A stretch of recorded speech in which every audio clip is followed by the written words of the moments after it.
নমস্কার বন্ধুরা, শিল্পী উইথ শুভু চ্যানেলে আপনাদের প্রত্যেককে স্বাগত। আশা করছি আপনারা সকলেই ভালো আছেন আর আমরাও ভালো আছি। আজকে আবারও একটি সুন্দর রেসিপি ভিডিও নিয়ে চলে এসেছি। ছোলার ডালের ডালপুরি আমি আপনাদের সাথে শেয়ার করব কিভাবে আমি বানিয়েছি। আপনারা পুরো ভিডিওটা দেখবেন, অবশ্যই আপনাদের ভালো লাগবে। আমি এই কফি কাপের 1 কাপ ছোলার ডাল নিয়েছি। এটা ভালোভাবে ধুয়ে আমি 3 ঘন্টা ভিজিয়ে রেখে দিয়েছিলাম। আর দেখুন, ভালোভাবে ধুয়ে নিতে হবে। আর আমি কাপটা দেখালাম আপনাদের। তারপরে ছোলার ডালটা 3 ঘন্টা পরে জল ছেঁকে ছাঁকনিতে আমি এভাবেই রেখে দিয়েছি 10-15 মিনিট। জলটা যখন পুরোটা ঝরে গেছে তখন গ্যাস ওভেনে আমি বসিয়ে দিয়েছি প্রেসার কুকার। তার মধ্যে একটু সাদা তেল দিয়েছি, অল্প একটু, বেশি তেল দেব না। আর এখানে দিয়ে দিলাম হিং আর শুকনো লঙ্কা 2টো ফোড়ন। তারপর আমি যে ছেঁকে রেখেছিলাম ছোলার ডালটা, সেটা আমি এখানে দিয়ে দিলাম। এখন এখানে দিয়ে দিচ্ছি আদা বাটা 4 চামচের 1 চামচ। আপনার যদি চান তাহলে আদাটা গ্রেট করেও দিতে পারেন। স্বাদ অনুসারে এখানে নুন দিয়ে দিয়েছি, আর দিয়েছি সামান্য পরিমাণ মিষ্টি আর সামান্য পরিমাণ হলুদের গুঁড়ো। তারপর ভাজা ভাজা করে এখানে আমি জল দিয়ে দিয়েছি। আর জল এমনভাবে দিতে হবে যাতে এটা সেদ্ধ হওয়ার পর, 2টো সিটি দেওয়ার পর 1 ফোঁটা জল না থাকে, অথচ সেদ্ধ হয়ে যাবে।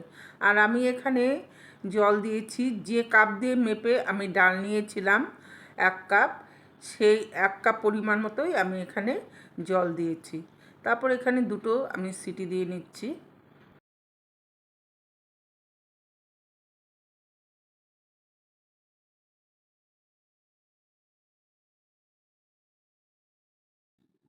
কত সুন্দরভাবে সেদ্ধ হয়ে গেছে দেখুন, অথচ 1 ফোঁটাও জল নেই, ঝরঝরে হয়েছে। এখন আমি ঠান্ডা করতে দেব ওটাকে। আর ঠান্ডা করে আমি এটা মিক্সার গ্রাইন্ডারে পেস্ট করে নেব। আর হ্যাঁ বন্ধুরা, একটা মিস্টেক হয়ে গিয়েছিল। যখন আমি ফোড়ন দিয়েছিলাম হিং আর শুকনো লঙ্কা, তখন আমি জিরে ফোড়ন দিইনি, ভুলে গিয়েছিলাম। তার জন্য একটা ফ্রাইং প্যানে একটু তেল দিয়ে জিরেটা ফোড়ন দিয়ে আর এর মধ্যে দিয়ে দিয়েছি। দেখুন, এই দেখতেই পাচ্ছেন।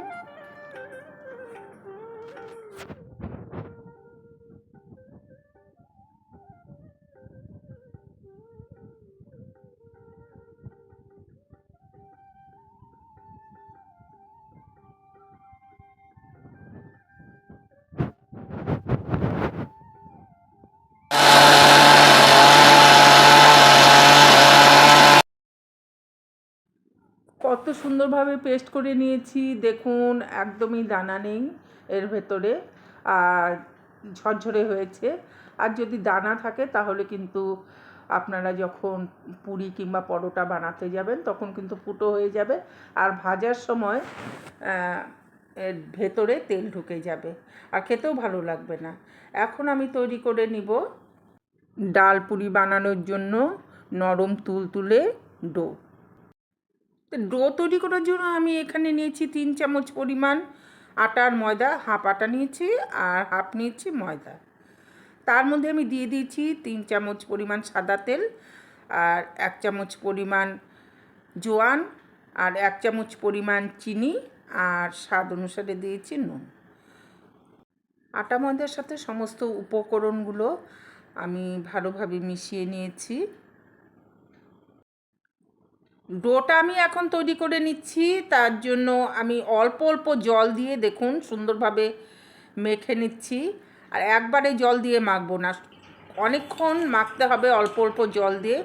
তারপর দেখুন একদম নরম হয়ে গিয়েছে। আর এটাকে আমি আধ ঘন্টার জন্য ঢেকে রেখে দেব। আধ ঘন্টা পর আমি ডোটা মেখে রেখেছিলাম, সেটা ঢাকনাটা তুলে নিয়েছি। আর একদম সফট হয়েছিল আর নরম তুলতুলে। আর তারপর আমি ওই ডোটা থেকে এরকম লেচি কেটে নিয়েছি, পরিমাণে অনেকগুলোই হয়েছিল। লেচি কেটে আর দেখুন বাটির আকারে শেপ দিয়েছি। তারপর যে স্টাফিংটা বানিয়ে রেখেছিলাম সেটা আমি নাড়ুর আকারে গোল করে এখানে দিয়েছি, তাহলে সুবিধা হয় বেলতে। আর দেখুন আবারও গোল করে নিয়েছি হাত দিয়ে। তারপর চারদিকটা আমি চেপে চেপে সমান করে নিলাম। মাঝখানটা কিন্তু করব না, চারদিকটা। প্রত্যেকটা লেচির মধ্যে আমি পুর ভরে নিচ্ছি, তারপর আমি বেলবো। বন্ধুরা, আমার এই ডাল পুরি রেসিপিটা আপনাদের কেমন লাগলো অবশ্যই কিন্তু কমেন্ট করে জানাবেন। আর যদি নতুন কোনো বন্ধু আমার এই রেসিপিটা দেখে থাকেন তাহলে অবশ্যই অল নোটিফিকেশানটা অন করে দেবেন, আর তাহলে পরবর্তী ভিডিওগুলো আপনাদের কাছে পৌঁছে যাবে।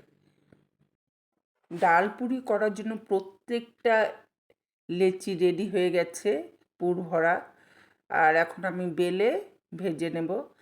আর বাদবাকি যে স্টাফিংটা ছিল সেটা আমি এয়ারটাইট কন্টেনারে করে ফ্রিজে রেখে দেব। 3-4 দিন পর আবারও বানাবো, তখন এই স্টাফিংটা আমি ইউজ করতে পারবো।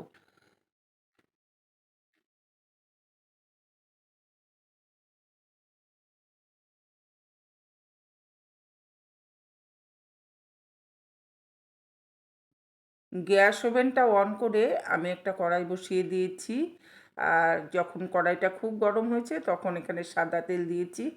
আমি সাদা তেল দিয়েই ডাল পুরিগুলো ভাজবো, এক এক করে ভেজে নেব। আর দেখুন প্রথমটা দেওয়াতেই অনেকটা ফুলেছে, পরেরগুলো তো ফুলবেই। প্রথমটাই একটু গড়বড় করে, তাই নাকি? আমি বসিয়ে দিয়েছি একটা কড়াই পরিমাণ মতো এই দেখুন কতটা ফুলেছে। আর তেলটা যখন খুব গরম হবে তখন আমি এই একইভাবে আমি প্রত্যেকটা ডাল পুরি ভেজে নেব। যেমন ফুলবে ডাল পুরিটা, এরকম প্রত্যেকটা পুরি ফুলেছে। আর খেতেও দুর্দান্ত হয়েছিল, সত্যি বলছি ভীষণই ভালো হয়েছিল। সাথে একটা আলুর তরকারি করেছিলাম, আর ছিল আচার।